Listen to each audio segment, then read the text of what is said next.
Well, good afternoon. As folks start to get settled in, and to the press, I want to thank you. Thank you for your patience. And speaking programs that can tend to get long are hard sometimes, but this is one that I won't apologize for, that we have a large speaking program. If it looks like we have a community up here, that's our intent. This is about making sure community voices are heard. This is about trying to make sure the Minnesota that we want to see for all of our children and all of the people in this state can be realized, that everyone feels safe, seen, and valued in their community. You're going to hear from a plethora of voices that are coming from the community. They're coming from the faith community. They're coming from the business community. They're coming from those elected officials who come from that community and provide that voice. And so I hope you would just bear with us a little bit here, but more importantly, I would ask Minnesotans, listen to these voices. That's what we're asking the legislature to do. That's what we're asking folks in the Senate to do, to understand why. This isn't just about scoring points, and it's not about a generic, we need to do police reform. It's about, we need to make sure that we're not gathered at a press conference or worse, a funeral for young black men who cross paths with police or in society in ways that we believe, and this group will talk about it, that there are ways to prevent this. There's ways to heal. Minnesota needs to heal. Minnesota needs to move towards the future, and this is a group of folks that's committed to it. Our administration is committed to making sure we're doing a better job communicating with communities, and that we're articulating their needs and working the best we can, because this is in the best interest of all Minnesotans. Before we get started, I would like to make note, I was just informed that that our press community lost a giant in Jim Klobuchar's passing. I believe that was just passed on.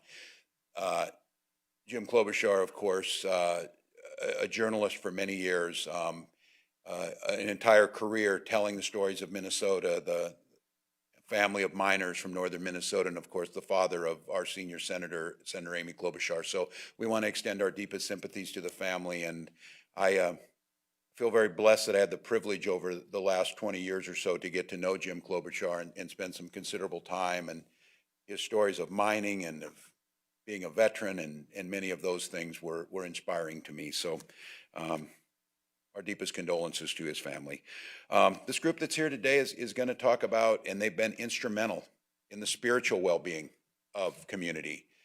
They've been there, and many of these folks, especially coming out of the church, have been there not just for that spiritual well-being, they've been there for their mental health well-being during a very trying year of dual crisis, the crisis of COVID-19 and the crisis of systemic racism in their community. They've also been there for their physical health. These are communities that stepped up during COVID and provided food and food security. They were there when the state asked them to test for COVID, and they've been there leading the way to make sure that every Minnesotan had an opportunity to receive the vaccine from COVID.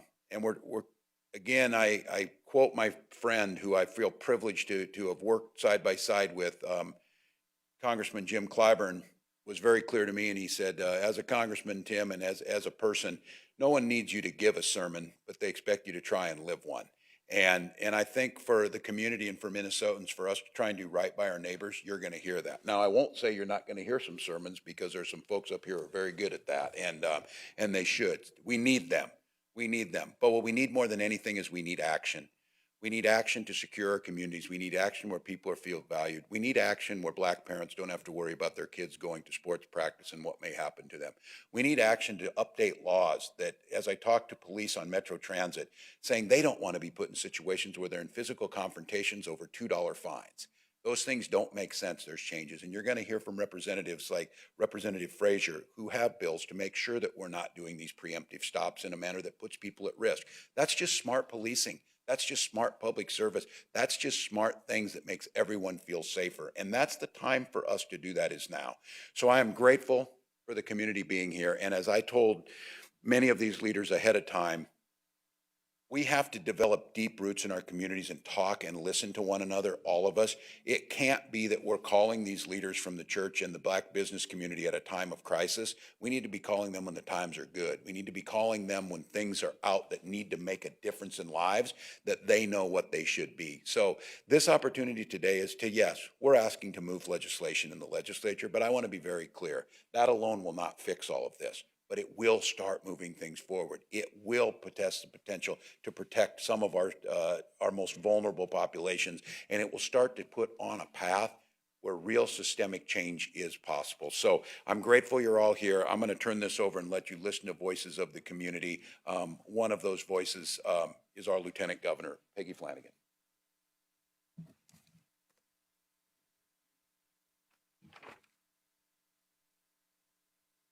Thank you, Governor, and I would also like to express my condolences to the family of Jim Klobuchar. Bonjour, it is an honor for me to be with you today with the incredible leaders who are in this room with us.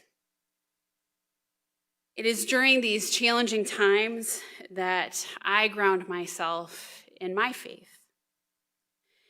and the values that it imparts, the values of compassion, of forgiveness, of redemption, the drive to care for those least among us, and the drive to seek justice.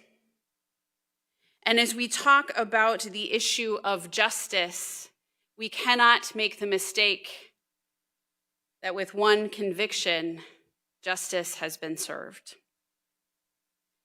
The people are crying out for justice, and it is the role of all of us to answer that call.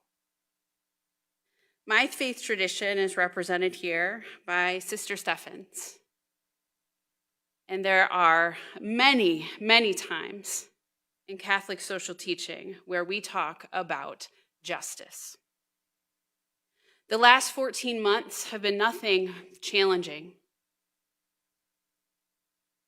and have also illustrated the need for justice. The death of George Floyd and the death of Daunte Wright did not occur within a vacuum, but within a larger truth: that Black men are disproportionately killed by law enforcement. George Floyd should still be with us. Daunte Wright should still be with us. And as my faith calls me to seek justice, I know that justice means building a state in which every Minnesotan, Black, Indigenous, Latinx, Asian Pacific Islander, and white is safe and valued and protected and believed in their communities by those who are sworn to protect and serve.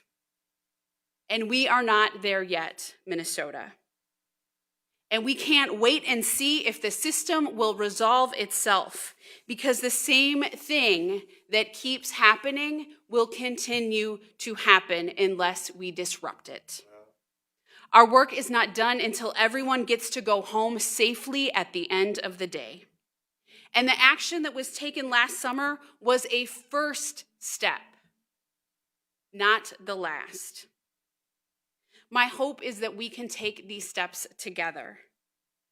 It is time to move forward in a good way by standing for each other and asking for reform and accountability, reimagining what it means to have public be safe, public safety. I know that in Minnesota, as an Indigenous woman, I am safer if the Black community is safe. I know that my destiny, the safety of my family and community, is intertwined with every single other community. And so we are linked, and we must do this work together. It is the only way that it gets done.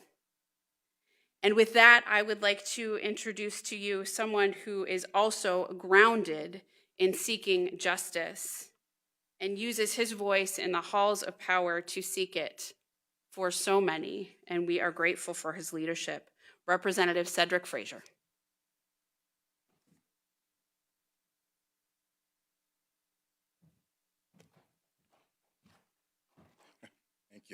Thank you, Lieutenant Governor, and thank you, Governor, for bringing us here together today. Just before I get started, I want to say I am honored to be sitting in this space, especially as we're coming out of this pandemic time, to share this space with our faith leaders.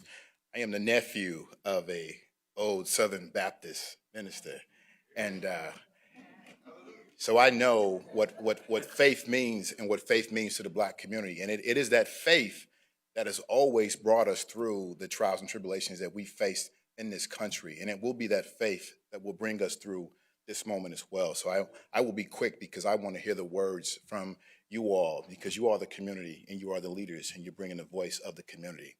So just an update, as I am Cedric Frazier, District 45A, which is the cities of New Hope, Crystal, and Plymouth. I am also Vice Chair of the Public Safety, Criminal Justice, and Police Reform Committee, and I sit on the Conferee Committee that we're right now in negotiations to help come to a settlement to get police reform.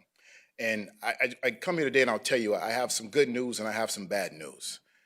The good news is that we are in these conference committees, and the good news is that we have provided several offers to the GOP Senate. The bad news is that they have not responded to any of those offers. The bad news is also that they have provided several excuses for why they have not responded to any of those offers, none that technically prevent them from responding to those offers, none that prevent them from responding to the pain, the grief, and the heartache of community members that have been crying out for years, for decades, to have change and reform to make the lives of all Minnesotans better. Some of the other good news is that we've had open public hearings and we've had community members come and testify in front of our GOP colleagues so they can hear that pain, that grief, and that suffering, and they can hear the change that our community members and our Minnesotans want in regards to police accountability and police reform. Some more good news is that we're not done yet, and we still have days left that we can get a resolution to these issues that we're trying to solve with policy and lawmaking. And I am hopeful, because the only barrier right now is our GOP senators that refuse to take action, that refuse to respond to the offers that we put on the table, that have refused to respond to the outpouring of heartache and emotion from Daunte Wright's mother, from George Floyd's brother, from a mother who lost her son in a correctional facility because we have not done the right things. We have not had policies in place to make sure that everyone goes home at the end of the day. So I'm hopeful, because we have a few days left, to still get something done. That is the good news, and that is the hope that I bring here today.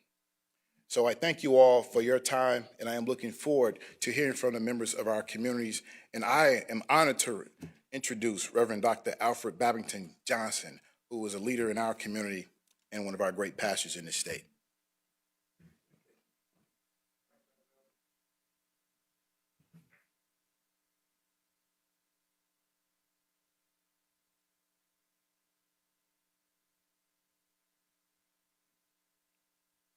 My name is Alfred Babington Johnson, and Governor Walz, Lieutenant Governor Flanagan, to our legislators, our heroic legislators and community folk.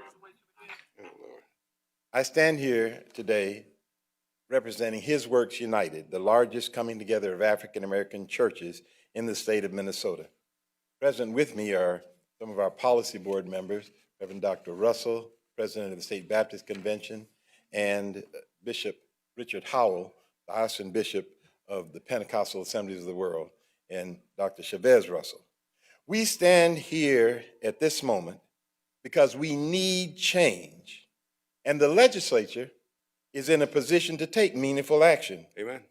This past 14 months have removed the smoke screens and false assertions concerning the way African American people are dealt with in the justice system. We're here today to assert that the African American community stands united with our governor, with our legislators, in calling for the legislature, the Senate, to act on several critical issues that must be addressed. We stand in agreement with seasoned warriors that earned their stripes in the marches of the modern civil rights movement to call for an end to qualified immunity. Yes, sir. We stand in common cause with young activists to call for independent investigation for critical incidents. We stand with civic leaders and hourly workers calling for an end to the statute of limitations for wrongful deaths. Yes, sir. We stand with the teachers and coaches and block club leaders to call for an end to police-only response to mental health crisis calls. Yes, sir. We stand with journalists and concerned family and friends to ensure access to body-worn camera footage within 48 hours. We stand with mothers and fathers seeking an end to no-knock warrants. We stand up. At the heart of our concerns are four principal issues that must guide our thinking and doing. Transparency. What is done must be submitted to the light of day. Accountability. Those that serve must be held responsible to perform at the highest levels of professional behavior. Highest level. Compassion. We must all treat one another with a sense of common humanity. And we must operate with a commitment to equity. Simply said, we have to be fair in all of our interactions. All like that.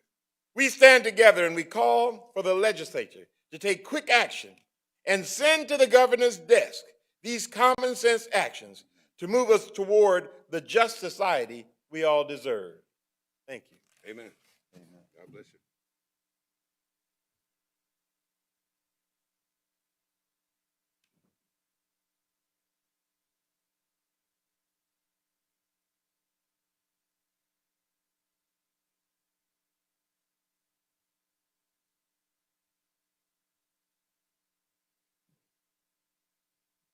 Thank you, Governor. Thank you, Lieutenant Governor, and my esteemed guests that are here with us today, faith leaders based and our community leaders, political leaders. We're glad to have you in this conference.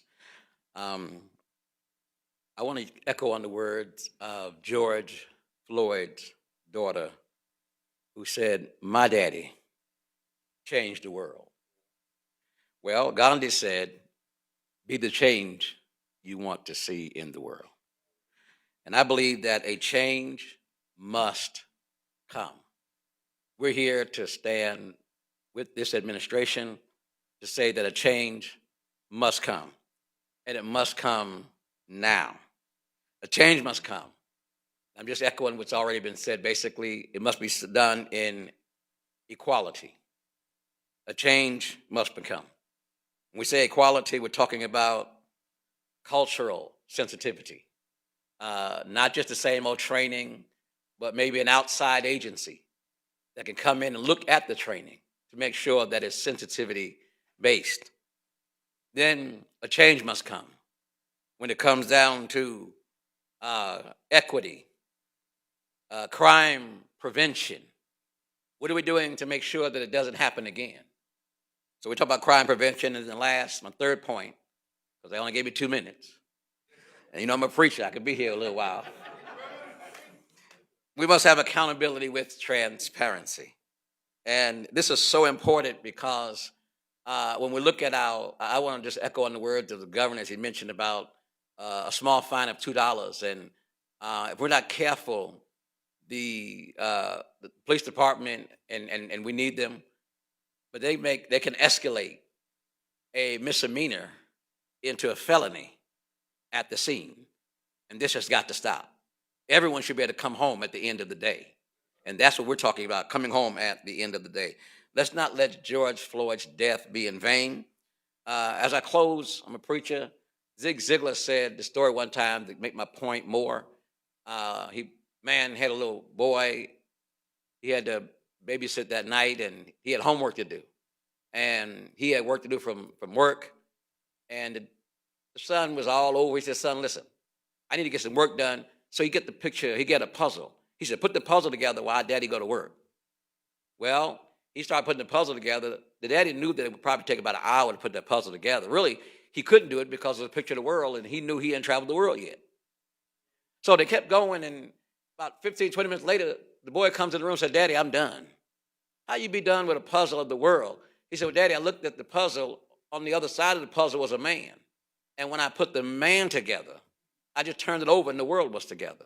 I want to say that today, police reform, we can make it better. We can make it greater. It starts with the man.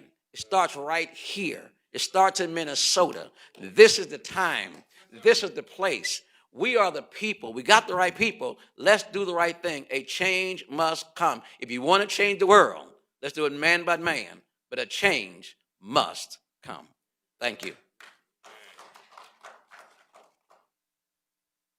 Amen? Amen. I say that right. Amen to amen.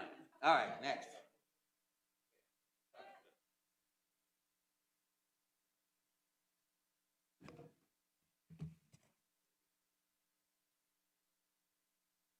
Yes, good afternoon. God's peace be with you.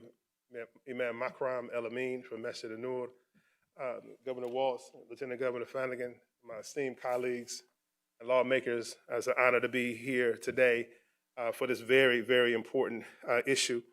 You know, as we think about, police reform and the necessity for this to happen immediately, the one point that I want to emphasize and perhaps overemphasize is the need for urgency. The need for things to happen now. We are beyond the time of pontificating and talking about things. We need to have decisive action that takes place now. You know, when I was a child, and my brothers and I, we had an occasion, we would fight a little bit at the house, Yeah. And when we came before the reckoning, meaning our parents, and we had to do that, it first started with an acknowledgement that somebody was wrong. And then it moved to an apology. So there has to be a reconciliation needs to take place before we skip ahead to what we call healing. And then once that takes place, part of that process is to say how this is not going to reoccur and how this is not going to happen again. Now, we can, the list that both of our pastors have gone through has said, whether it's, limiting traffic stops or, establishing a civilian police oversight committee, improving police accountability, banning white supremacy association with groups like that, mental health responses, no-knock warrants, or making body cam footage available. All of these things would be great. They would all be great if it was just simply a matter of not knowing what to do. Because once we know what to do, then we do what we know to do. But this is simply a matter of knowing what to do. All these things are common sense practices that should be in policies that should be into place. This is not a matter of knowing what to do. It's not even a matter of resources per se. This is a matter of will to do. It's a matter of will to do. And we're encouraging the Republican-led Senate and our colleagues to come together, put together some common sense reform. And let me say this, if none of this comes with, if it's only window dressing, if it's only just something to pacify the situation and to allow it to smooth over, then what you will see is that another event will happen and the scab will be reopened. The wound will be reopened again. We are here to heal and to close the wounds. And to make sure that these wounds don't fester and become larger and larger again. So I'm encouraging the Senate to bring forth common sense bills that our governor can sign into law, and make this the law of the land here in Minnesota. We have the will among us. Do you have the will to meet us?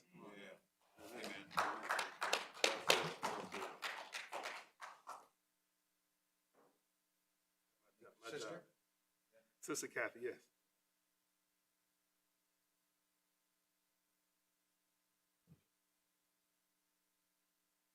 Thank you all for this wonderful invitation. A recent story, the lead story in the Pioneer Press was, what does police reform mean? It's an excellent question, but I doubt that many of us know the answer right yet. What we do know is that many of us, each unique in color, gender preferences, spiritual beliefs, and every other way, are suffering. I'm Sister Kathy Steffens, a sister of St. Joseph of Carondelet, and I'm grateful to speak with you today as one of the representatives of our faith communities. As a community of religious women in the Catholic tradition, we Sisters of St. Joseph of Carondelet commit our lives to the mission of moving always toward profound love of God and love of neighbor without distinction. As a mostly white community, we are working to see more clearly what many of our sisters and brothers have been trying to tell us. We are complicit in a system that is intolerable. We have a lot of work to do. We have great respect and deep appreciation for the women and men who serve on our police force. Theirs is not an easy job, and we believe most are doing their best to respond to their duties as the system has trained and empowered them. But perhaps the issues we are seeing are reflective of society's struggles that have become much bigger than any single organization can take care of.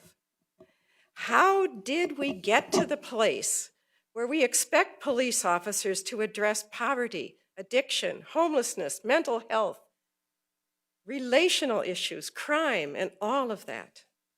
No longer can we close our eyes to what's going on with our neighbors, expecting a single organization to take care of so many of society's challenges, while most of us go about our business as if it's someone else's problem.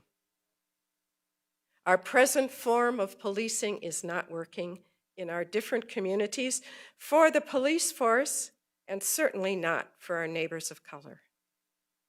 I am reminded of author James Baldwin's quote, "Not everything that is faced can be changed, but nothing can be changed until it is faced." I, with many others, are more and more disturbed by the ever-growing and too long list of children, women, and men who have been degraded, harmed, and even killed as a result of our current policing practices. This is a heart-stopping tragedy and a call to change. Today, we share a moment. It need not be a rebuke of women and men working tirelessly and honorably within the system they have inherited. Instead, I enjoin all of us to commit to working together to change ways that will give our police and our communities access to a wider range of skills, expertise, passion, and tools that will better serve and protect all of us. Together, we can learn how to stop criminalizing persons in crisis. We know this work will not be easy, and certainly there will be missteps, for systemic change is a long-term process. If we really want to achieve less fearful and more respectful and safer communities, is there a way to share the responsibility of peacemaking? How can we all learn to listen more intently, see more clearly, and embrace every bit of a combined creativity, commitment, and persistence available to us, especially during this legislative session? This is an opportunity to choose better ways to respond to those in need with respect and fairness and, yes, love of our neighbors. So together we can make St. Paul, the Twin Cities, and Minnesota better for all of us. I close with the wisdom of Pope Paul VI. If we want peace, let's work for justice. Amen. I invite Rabbi Tamar McGill Grimm.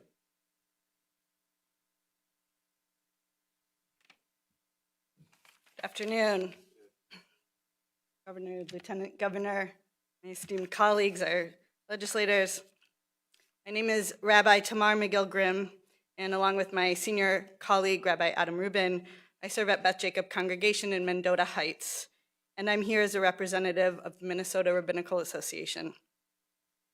I speak to you today as someone who grew up in the Twin Cities and is now a spiritual leader in this community, someone whose faith informs my understanding of justice and my vision for a community built upon the imperative of pursuing justice, both in the means and in the ends. I speak to you today as someone informed by a faith founded on the vision for equity set forth in the Torah, one in which the law applies equally to all inhabitants of the land. And I speak today informed by a tradition that values preservation of life above all else, so much so that even the most sacred laws of Jewish tradition, those regarding the observance of the Sabbath, must be broken in order to preserve life. It is increasingly evident that in the state of Minnesota, our public safety and law enforcement system does not promote justice, equity, and preservation of life for our Black community. The deaths of George Floyd and Daunte Wright are only the latest examples of a broken system of inequitable policing that has persisted in our community for far too long. We have an opportunity now to implement a corrective to the ways in which systemic racism impacts public safety so that it can become a system that keeps all of our community members safe, not only some. The legislation proposed here is a start, only a start, an opportunity to say not only with words but with actions that the lives of our Black community members matter. Thank you. I invite Sammy McDowell.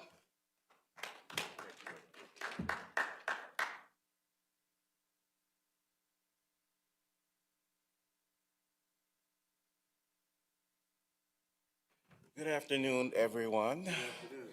Thank you guys for inviting me. I'm the normal person on the program. I don't have any big titles or anything, but I'm Sammy McDowell. I'm owner and operator of Sammy's Avenue Eatery, both North and Northeast Minneapolis.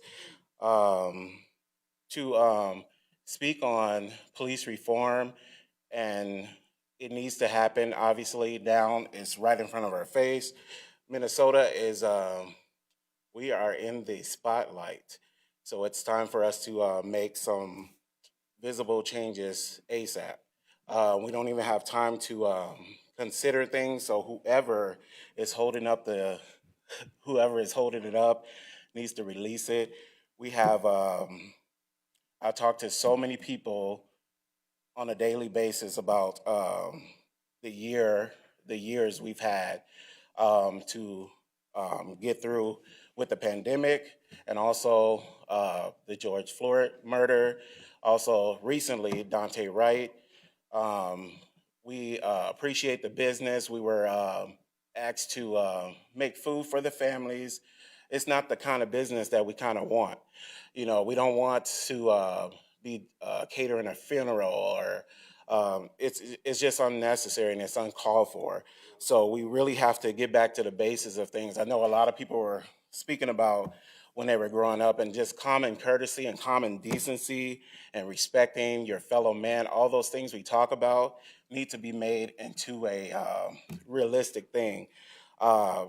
Community policing, people have talked about that, are some of those things that we need to revisit. Having people show up to incidents where a person is mentally ill, it just seems like the right thing to do, rather than to have somebody who's outside of our community who doesn't know our characteristics, the culture of the community. It seems like it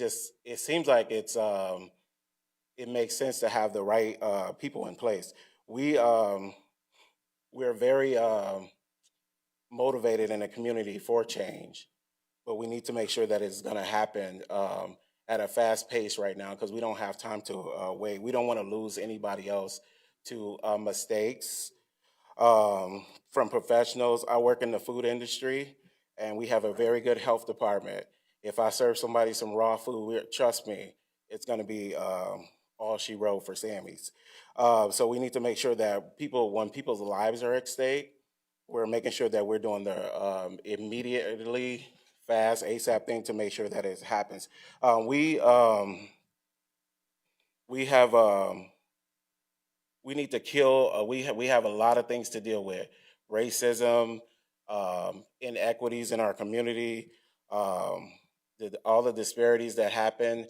We need to murder a lot of stuff, and those things are some of it. We need to murder the disparities, the racial all this stuff that is going on, people really need to realize that we are neighbors. Like the one lady said just before, we are neighbors, we are friends and all that kind of stuff, but we need to act like it. And we need to not be so comfortable in our cubicles where we're not allowing neighbors to get together and to come up with these resolves. The community, to me, should interview our police officers before they are hired on. They should come before the community leaders and have a formal interview with them as well, because they're the ones who are going to be living in the neighborhood. They should know. You should know the people you're policing. If nothing else, the small business in the community and the religious leaders in the community should know who the police staff are.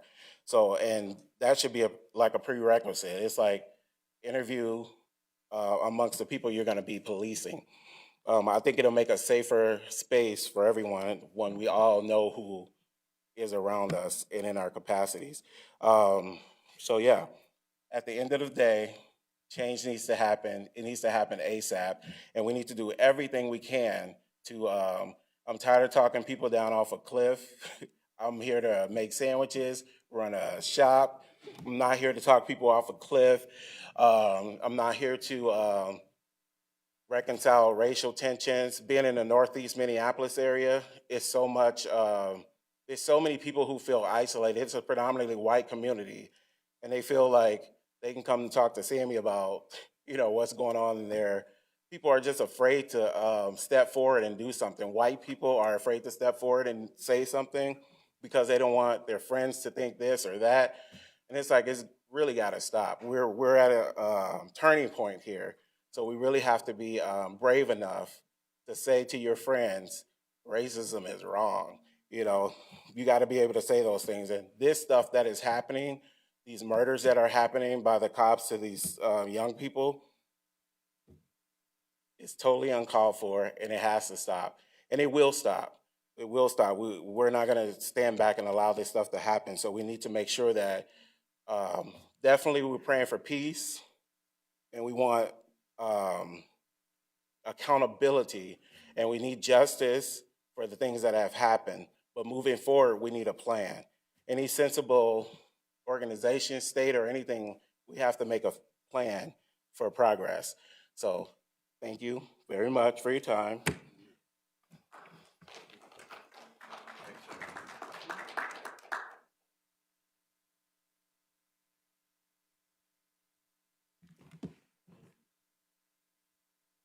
Hello, my name is Anika Constantino. And I'm a Tetra Constantino. I'm from Elsa's House of Sleep, St. Paul, Minnesota. And we're just very glad that this conversation has been brought forward and brought to the forefront, because this is a real time when our communities can come together, police and civilians, to really make a change for justice that will bring forth a more unified and society that can heal and move forward. So we are one Minnesota. So regardless where you are in Minnesota, regardless what race you are, or however you identify, we have all been impacted by each other for the last 14 months.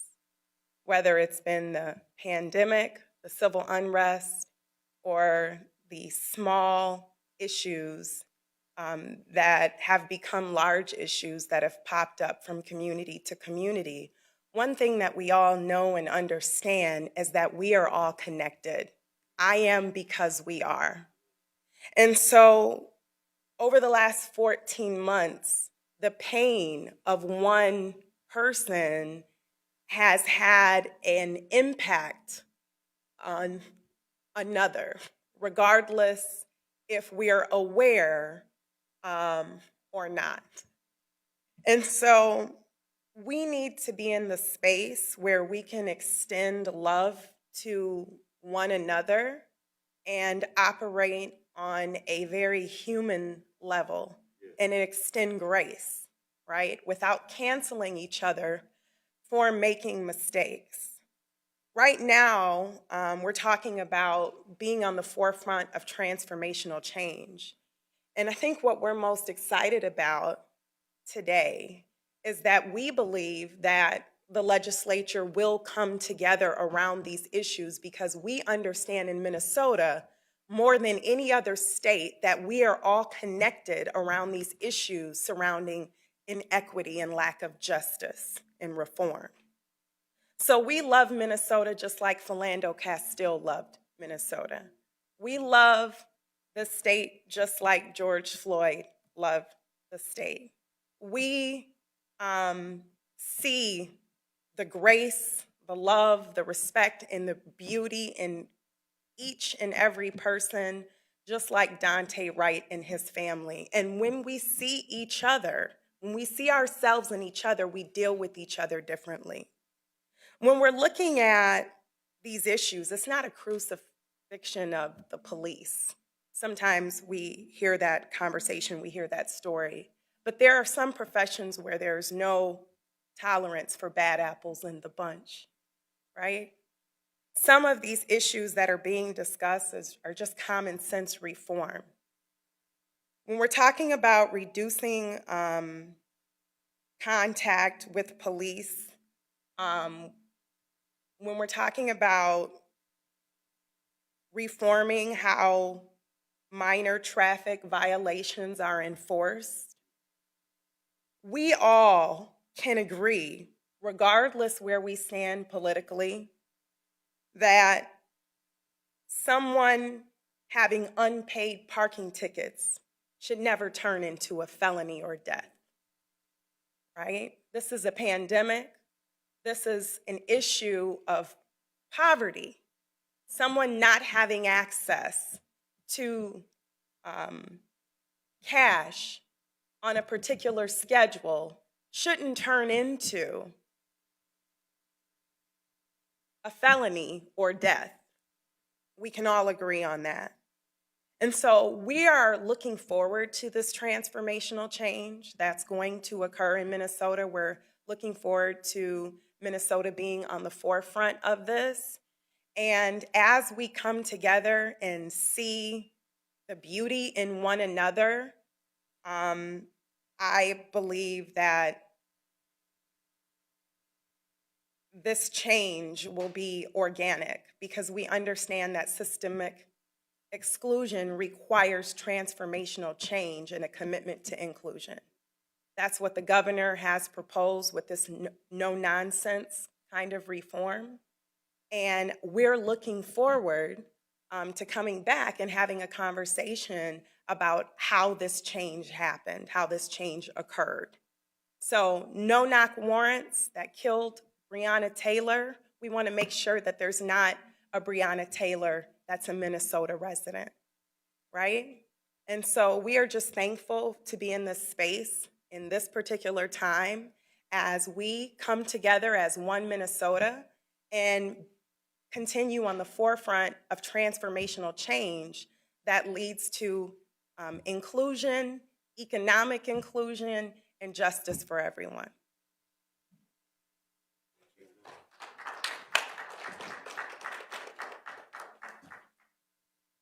Minnesota, these are the voices of your neighbors. This is what makes Minnesota so great. This is the potential that sits there. You heard representatives from the world's three great monotheistic religions, and to Imam and our Muslim sisters and brothers, Eid Mubarak, this holy month of Ramadan coming to an end, about compassion and peace and service to your neighbors. The voices of community, folks, listening to that pride when you hear we love Minnesota and we want our business here. And listening to what Sammy said, listen to your neighbors. Go to his shop and buy a sandwich and listen to what he tells you about his life. Dr. Pointer's point of what could happen was the same message that was delivered to me by Reverend Jackson and by Barack Obama. There is so much potential here. Why would Minnesota not seize the moment and become the best state in the nation on equity? Why would you not add that to your accomplishments, whether it be healthcare or those things? Why would you not? Why would you not choose this moment that parents all across this country and Black parents say, let's move to Minnesota. There's incredible economic opportunity and we will be valued and safe. That is the message that we want to deliver. We can't continue with the status quo. And no one in this group believes that police reform bill is going to fix it all. You heard that. You heard the sister talk about that, and that's right. This is deeper. This is the inequities. But this is what we can do, and it's a start, and we can start protecting people immediately. And it can show the rest of the country that this state is serious, and we want to be that state. I want someday for my children, your children, and everyone's children to talk about Minnesota reached that point. They were at crisis, and they chose to heal and come back better. That's who we need to be. So I want to thank the community for lifting up those voices. I want to thank the work that has been done on this, and just ask the legislature, let's prove that we can do this. Let's do it together.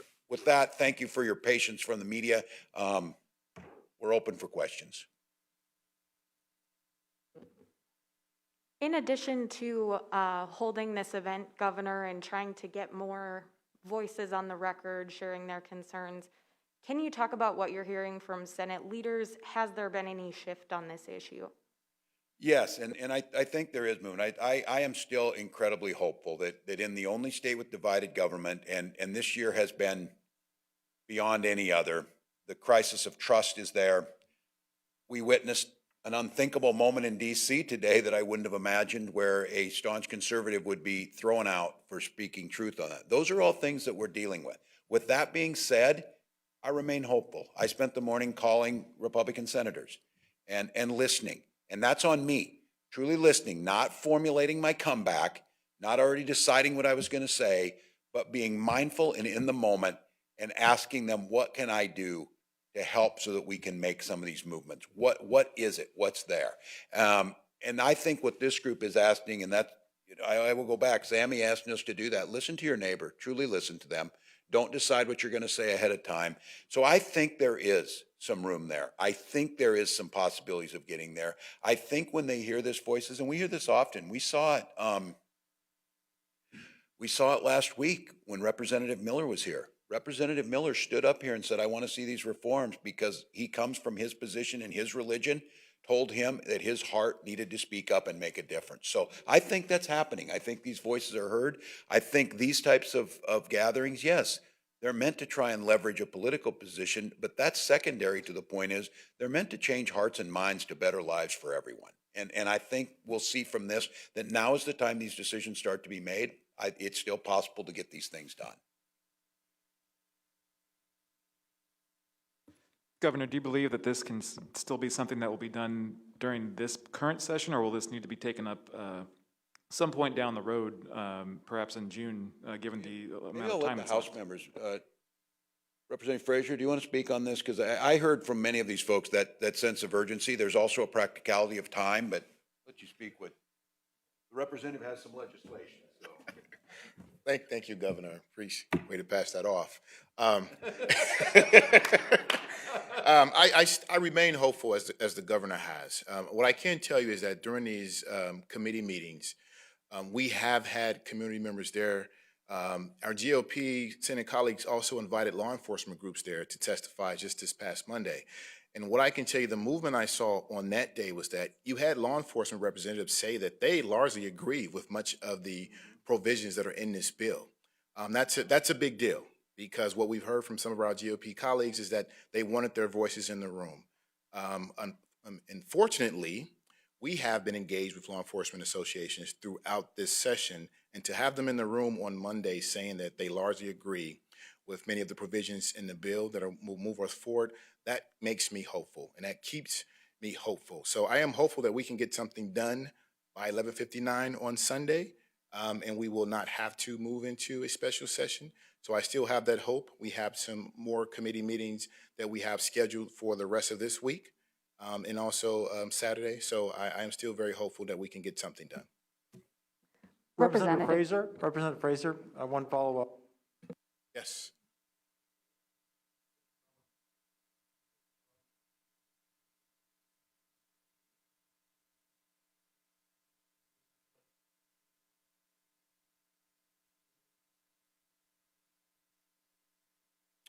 There have been some that have thanked me for sharing sharing my position, my perspective, and my experiences. And I'm encouraged by that. What it tells me is that they're listening, for one. And what it also tells me that it's maybe touching them in a place that they may not have been touched before. And I am hopeful that in those moments and in those conversations and in those opportunities where they reach out, that can help us get us to a place where we can find resolution and put some policies in place that are going to help all Minnesotans. Representative Frazier, just another follow-up on that. Are there certain pieces that there's a hang-up on right now, and what are those? So I think some of the particular criminal justice reform pieces are ones that now, due to the fact that the Senate didn't have any hearings during the session, they haven't really had the ability to kind of flesh those out, know in detail what those bills stand for. For example, the 48-hour viewing of images from the body cameras, the regulations around the no-knock warrants, the study on professional liability for officers. Those are things they just did not take the time to have hearings to kind of flesh out. So I think those are some areas where they may have more questions. But what I can tell you, when I talked about that good news, we've laid out and we've answered those questions during the past almost week now. But I will tell you also, we have also provided them an offer of the things that they actually agree upon and things that are bills in the House and bills in the Senate that we agree upon. And they haven't responded to those as well. So, but I am hopeful. What I'm hopeful for is that they will ultimately respond with an overall global offer that may counter the ones that we've had to get us to a resolution. I'm hopeful that will be coming soon. Their decision not to hold conference committee today, is that a sign that they're done on this issue? Don't you see it that way? I don't see it that way, and I hope that is not what that means. I hope they did send us correspondence that they were taking the time to look through the offers that we had provided them. So I'm going to take them at that word until they prove me wrong. Governor, can you talk about how this all fits into the bigger picture? That we haven't heard much about where the entire budget scheme is, and it seems like the time is running pretty short. Thanks, Brian. And I think Representative Frazier's take is right on that. I think the alternative explanation maybe for that today is that I think they're feeling what I'm feeling. There's momentum breaking loose around those numbers that gets the target numbers, and then we start move, because this is, well, it's a universal deal that gets made. It's broken into segments. There's the fiscal part of it, and then there's the policy parts. And what ends up happening is you got a lot of folks waiting to see what's going to happen on these big numbers. And I remain hopeful that the pace of exchanging of offers increased. Philosophically, we still are a long ways apart, but I think the good news is that the American Rescue Plan dollars, President Biden's plan, and the Congress sending that helps make some of that easier. As long as we stay focused that those dollars were meant for communities to recover from COVID, which I think we're coming some agreement on, that the legislators starting to work on what that looks like. So I think it plays into the bigger role that we're going to have to see those numbers, and then this will come back. And I think I've heard very clearly from the legislators that their expectation is that those budget deals will move in tandem with some of these policy decisions coming together. And I think you're starting to see some of that alignment. I will be the first to tell you, it should have been done weeks ago. It should have been done differently. We got a lot of criticism last year that a lot of things were done behind closed doors. Well, that's what happens if you don't do hearings. That's what happens if you don't allow people to voice that. There needs to be more of that. These folks could have been invited to the legislature to talk about their experiences. They have vast experience in that. Those are things that should have been done. But with that being said, I don't want to break the momentum, because these things work kind of in fits and starts. And it does feel to me that a very good faith effort is made now, and that momentum is starting to roll. And that may be the reason around that conference committee. Governor, Senator Gazelka, I mean, Republicans for months have drawn a line in the sand on tax increases, and they believe that flush of money from the federal government just further proves their point. He just said earlier that that's a non-starter. The only way we get done is if we let go of tax cuts, or increases. I know earlier this week you kind of signaled that you aren't willing to give those up. Are you willing to give up the tax increases? I said the difference is, and you, press tells us correctly, you never hear me say those lines in the sand. I mean, I could say, if I don't get every single penny that I requested in education, it's a non-starter and we're done. Well, that's not negotiation. That's the hostage taking that we've seen. I'm more than willing to work with them. Our financial situation changes, but I want to be clear. This is one-time money. There's communities here, there's pieces of legislation here that systemically for generations we've underfunded, especially in black communities. And this Recovery Act dollar is meant to be that way. There were very legitimate points being brought up that, wow, you're finding money for law enforcement, but where's the money for summer school? Should we be getting that done? So I don't think it's helpful to have those lines in the sand. I don't think anyone should think, we heard this before. Remember last January of 20? Oh, we have this massive surplus, give it all back. And then things bottomed out. And then things come back up again. We need to think long-term. You don't take money meant for recovery, pour it into things that you should have funded traditionally over decades in smaller increments, and penalize those communities that were hurt by COVID. So I think our principles haven't changed, but I've said I am more than open with the federal dollars. If they're being used to help us recover from that and they help supplement our budget, we're more than willing to hear them on that. But it doesn't help when we get these hard lines in the sand. And to be clear, the tax increase they're talking about impacts 0.7% of Minnesotans. The package I put together cut taxes for the vast majority of Minnesotans. We don't hear a lot about that. So we got work to do, but it's moving. Governor, if you don't finish by Sunday, what do you think you can do by Sunday, and what do you think you must do by Sunday? And if you don't finish, when do you think you'll come back? Well, I don't want to predict that we don't get done yet. I still hold out hope in that. It's been pretty traditional, especially the political reporters in here understand this. Special sessions tend to be more of the norm now than special. You do need deadlines.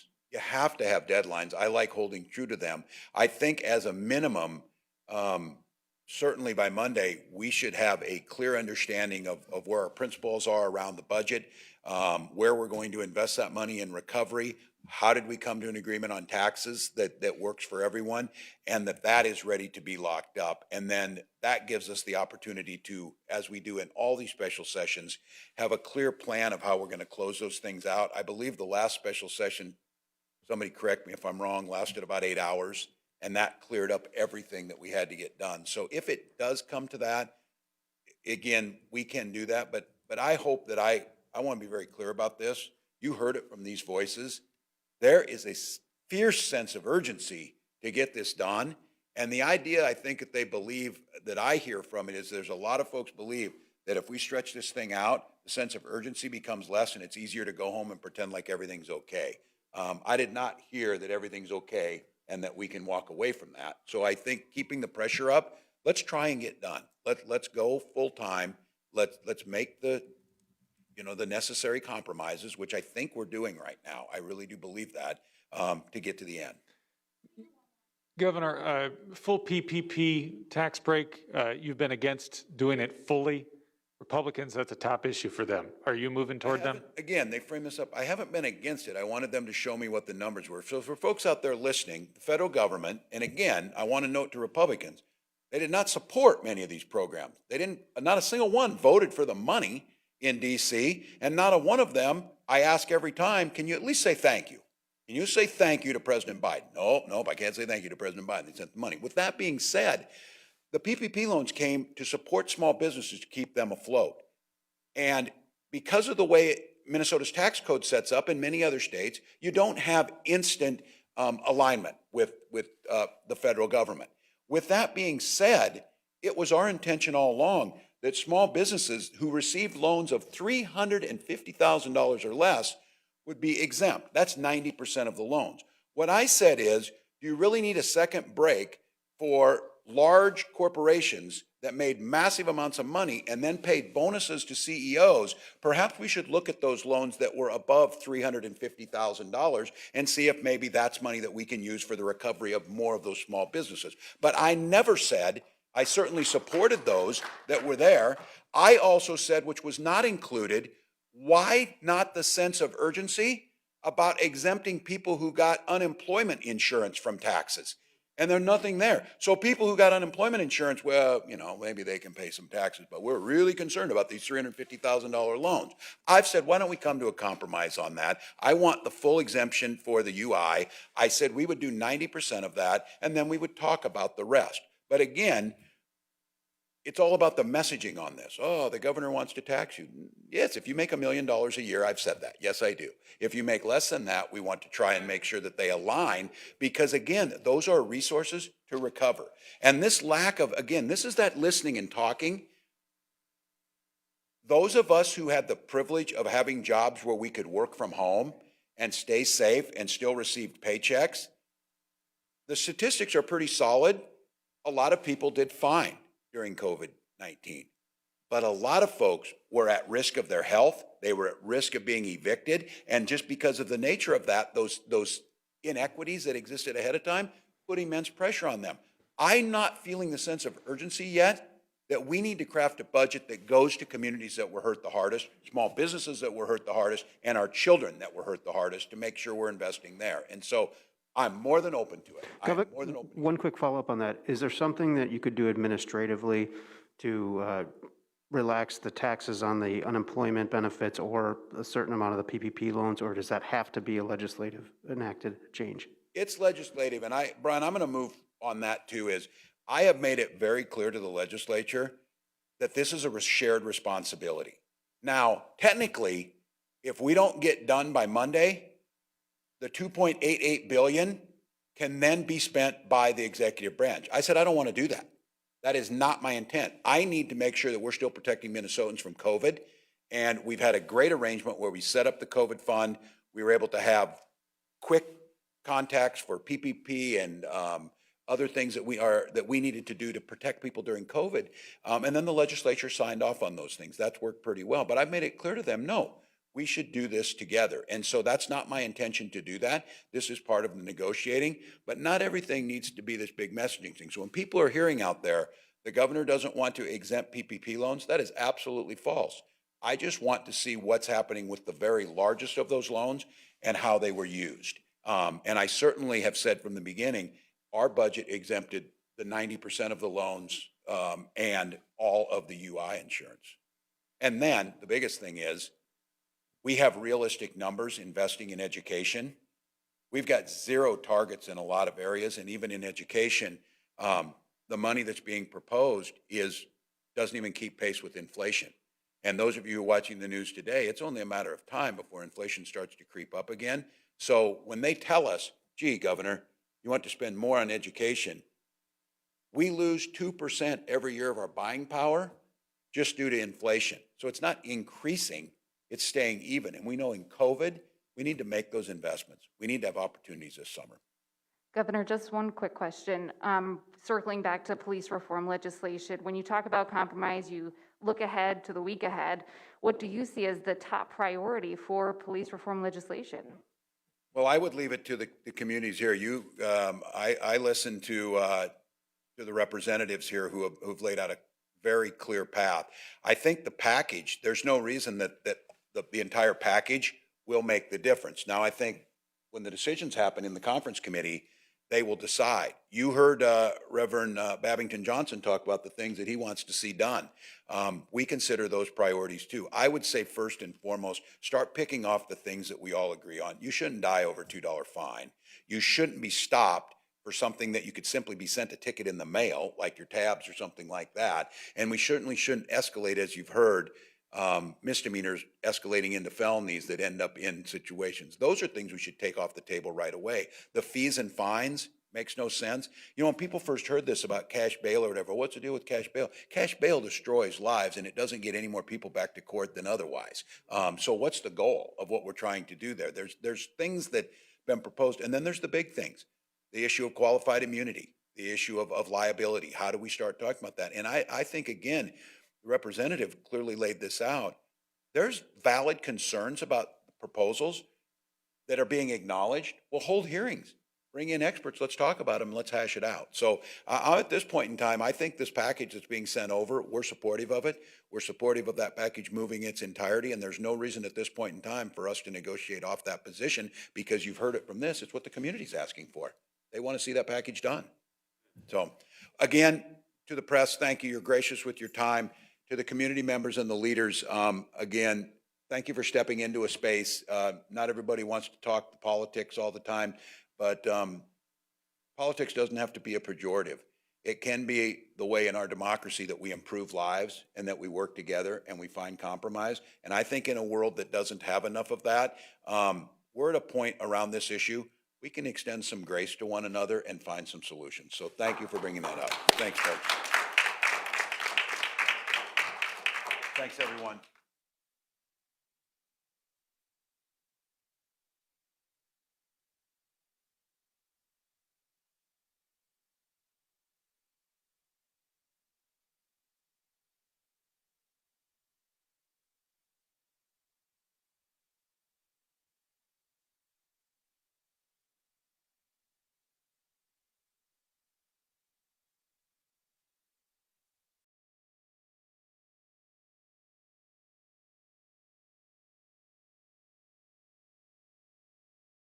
Now, we're not exactly sure when the Daily Mail, which some of us used to make fun of, started breaking more real news than the Washington Post and the New York Times, but that's clearly the case now. And if you don't read it, check it out and you'll see that's true. Daily Mail reported last week on messages between Hunter Biden and an assistant who apparently has been tied to the intelligence services of China. Those messages included advice for Joe Biden's 2020 presidential campaign. We want to go right to the reporter who broke that story tonight, Josh Boswell, who's got more for us. Josh, thanks so much for coming on. Congrats on the story, by the way. Quite a story. Thank you. I wonder why it fell to a foreign news source to report this, Daily Mail being a British publication, but thank you for doing it. So what do these messages tell us? So these emails and text messages that I found on Hunter Biden's laptop, really quite intriguing. To set the backdrop for you, you've got Hunter Biden in 2017 striking up this joint venture with a Chinese oil and gas huge company, CEFC it's called.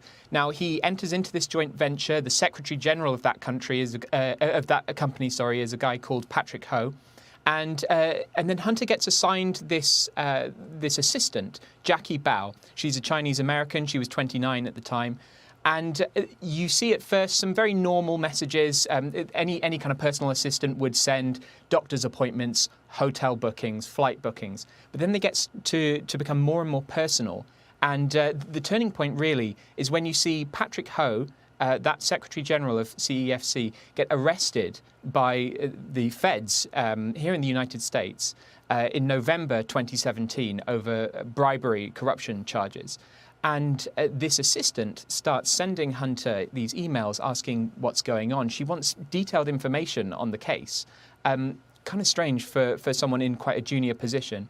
And then you see more and more personal emails come out as well. She jokes with him. She tells him that the drinks are on her. She says that she's become very close to him, and she ends up with his military dog tags in her New York apartment. We're not sure why, how they got there, but there is a real closeness. And then as time goes on, after this joint venture starts to collapse because of this arrest of Patrick Ho and also the arrest in China of the leader of the company, the chairman, you see her emailing Hunter with all of these strange ideas. She sends him a bunch of essentially opposition research to help Joe Biden in his presidential bid.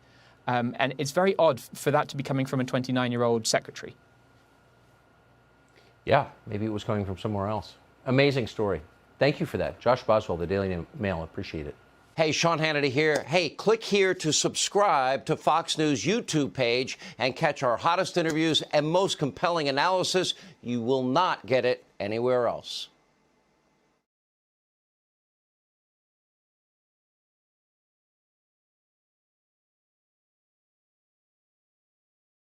Justice Thomas, thank you for being with us on Explorations in Black Leadership. Well, thank you.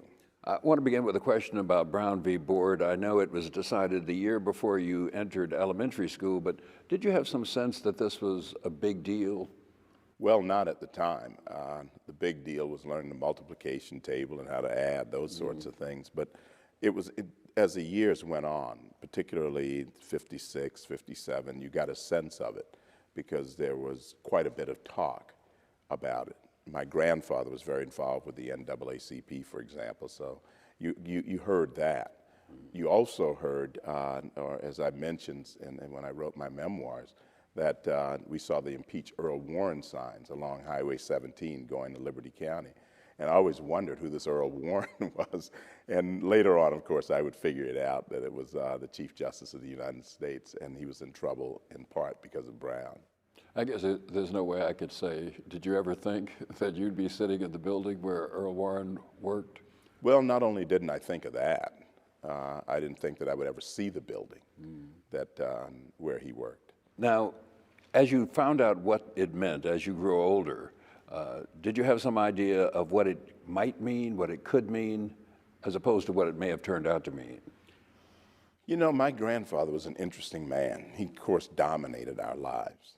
And he felt that as these rights were vindicated, that we had an obligation to measure up, to use them. I'll give you a separate example. When the Savannah Public Library finally desegregated and we were allowed to go to the main library, his point was that we were obligated to use it. That is, we had to show up no matter what, and we had to read books because we finally had a right to do so. So when it came to education, as the rights became available, we had an obligation to use them properly. So he would say to me in 1964, when I went to a seminary, which was previously all white, he said, "Don't shame me and don't shame the race." In other words, you have to perform. Do you think that the Brown decision had something to do with opening the doors in the seminary that you attended? Oh, I think the seminary, I think it had an impact in lots of ways, absolutely. And that was 1964, that was 10 years later, and things were changing slowly. But absolutely, I think it got the ball rolling. I think it changed attitudes. It changed the legal arrangements. People like Phyllis Kravitz, who's on the 11th Circuit now, she was on the board of education in Savannah, and started moving things in that direction back then. And so in talking with her and people like W.W. Law in Savannah, and previously, before that, Saul C. Johnson, who ran the Informer in Savannah, absolutely. So it was a combination of things that moved us in that direction. So yes, it did have an impact. But yet, at the same time, you've been critical of the jurisprudence that created Brown. Oh, I think not critical in that sense. It could have been stronger in the sense that, I mean, when we do opinions, you look at another opinion and you say, well, I don't agree with this approach or that. But no, not with the bottom line, obviously. Mm-hmm. So what do you think it has turned out to mean, the Brown decision, all these years later? Oh, I think it really did something that could have been done back when Plessy was decided in the 1890s, and that is to affirm something that's clear in the 14th Amendment, and that is that all citizens had the same rights, all citizens of the United States, and made it possible, and yes, just in a practical way, for us all to have, or at least have a possibility to have the same education. I mean, if you look, for example, I happen to be a big sports fan, and when I grew up, games like Georgia-Florida meant nothing.